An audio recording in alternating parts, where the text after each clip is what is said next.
আসসালামু আলাইকুম শিক্ষার্থী বন্ধুরা, দারুল মুত্তাকিন ফাউন্ডেশনের পক্ষ থেকে তোমাদের সকলকে স্বাগতম জানাচ্ছি। তো বন্ধুরা, আজকে আমরা তোমাদের নতুন একটা অধ্যায় শুরু করব। সেই অধ্যায়টা হচ্ছে সাধারণ গণিতের পরিমিতি চ্যাপ্টারটা। সাধারণ গণিতের কি পরিমিতি। তো আমি তোমাদেরকে বলতেছি কিসের জন্য তোমরা এই অধ্যায়টা পড়বা। সাধারণ গণিত কি? সাধারণ গণিতের পরিমিতি।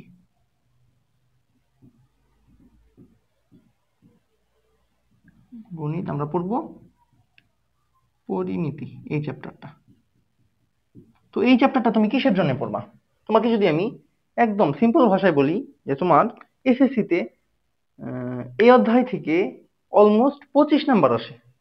25 নাম্বার আসে। দেখো কিভাবে। আমরা জানি কি সাধারণ গণিতের ত্রিকোণমিতি পরিমিতি থেকে, ত্রিকোণমিতি আর পরিমিতি থেকে এই বিভাগ থেকে কয়টা প্রশ্ন আসে? এটা থেকে 3টি সৃজনশীল আসে। ঠিক আছে, সৃজনশীল।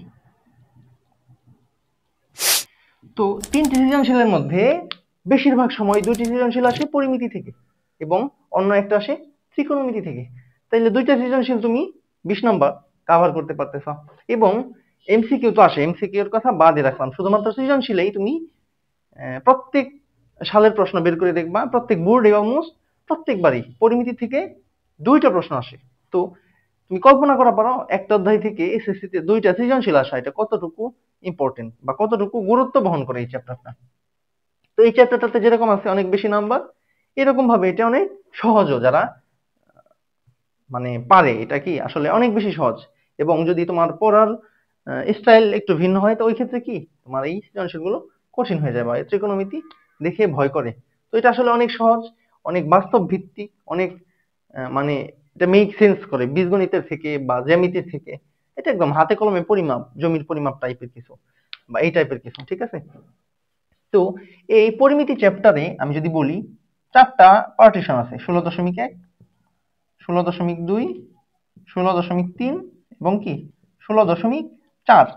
এই অধ্যায়গুলো এতগুলো দেখে তোমরা আগে ঘাবড়িও না, আমি প্রত্যেকটা অধ্যায়ই কাভার করবো ইনশাল্লাহ, একদম প্রথম থেকে ধরে ধরে শেষ পর্যন্ত। আমি আশা করতেছি তোমরা যারা এই প্লেলিস্ট সম্পূর্ণ দেখবা তাদের ত্রিকোণমিতিতে আর কখনো প্রবলেম থাকার কোনো সম্ভাবনা নাই। নাই তো একদম নাই, একদম শেষ করে দিব সম্ভাবনা। তোমরা পরিমিতিতে এরপর থেকে আর ঠেকবা না ইনশাল্লাহ। এবং আরো একটা কথা বলতেছি, আমরা যে পড়ালেখা করি, ধরো প্রথমে অনেকে থিওরিটিক্যাল পড়া অনেক পড়ি। থিওরি পড়ার পর প্রবলেম কি হয়, প্র্যাকটিসে যাওয়ার পরে আমরা থিওরি পড়ার পরে প্র্যাকটিস থিওরি পড়ার পরে যে প্র্যাকটিস করব, এই প্র্যাকটিসটা আমাদের হয়ে ওঠে না। ঠিক আছে।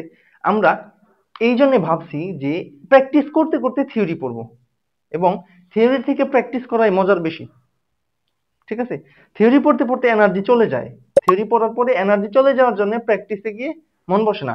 আমরা প্র্যাকটিস করব সাথে থিওরি পড়বো, এবং এই কাজটা কন্টিনিউয়াসলি সম্পূর্ণ পরিমিতি এই চ্যাপ্টারগুলো জুড়ে করব।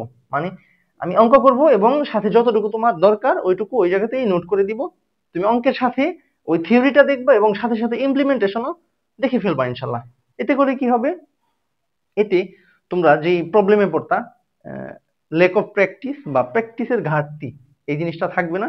এবং সাথে সাথে তোমার থিওরিটাও কি প্র্যাকটিসের সাথে লেগে যাবে।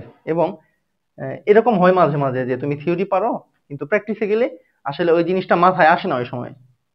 এবং তোমরা যারা এসএসসি দিবা, পরবর্তীতে এইচএসসি অ্যাডমিশন দিবা, এবং তোমার যে ইনফরমেশন গুলো এগুলো অনেক বেশি দ্রুত মাথায় ক্যাচ করা লাগবে, এবং মানে চিন্তা করতে যাতে খুব বেশি সময় না লাগে। ঠিক আছে। এমসিকিউ যাতে দ্রুত সলভ করা যায় এবং ফাস্ট হতে হবে। এর জন্য থিওরি এবং প্র্যাকটিস দুইটা কি একত্রে পড়ার কোনো বিকল্প নাই। ঠিক আছে। আমি থিওরি গুলো হয়তো না মানে সব অঙ্ক শেষ করার পরে থিওরি গুলো নিয়ে বা গুণ মানে এই সব অধ্যায়গুলো তুমি অঙ্কগুলোকে কিরকম টাইপে ভাগ করতে পারো, কিরকম ফরম্যাট হয় মূলত, ওই ফরম্যাট গুলো নিয়ে এক্সট্রা আলোচনা করব। কিন্তু শেষে এটা আমি প্রথমে করতে পারতাম, কিন্তু প্রথমে করলে তোমাদেরই কষ্ট হবে। এবং আমরা ওগুলা করার আগে অঙ্কতে চলে যাব, অঙ্ক করতে করতে আমরা থিওরিগুলো দেখবো ইনশাল্লাহ। তো আজকে এই পর্যন্তই থাকলো, দেখা হচ্ছে পরের ভিডিওতে। তুমি কি এখনই পরের ভিডিওতে চলে যাও, কারণ এই জায়গাতে কি আমরা এই অধ্যায় পড়বো কিসের জন্য সেটা বলেছি, কিন্তু অঙ্ক কিন্তু শুরু করা হয়নি। তো পরের ভিডিওতে আমাদের 16.1 এর প্রথম অঙ্কটা আসতেছে। দেখা হচ্ছে সেই ভিডিওতে। থাকো তাইলে। আসসালামু আলাইকুম।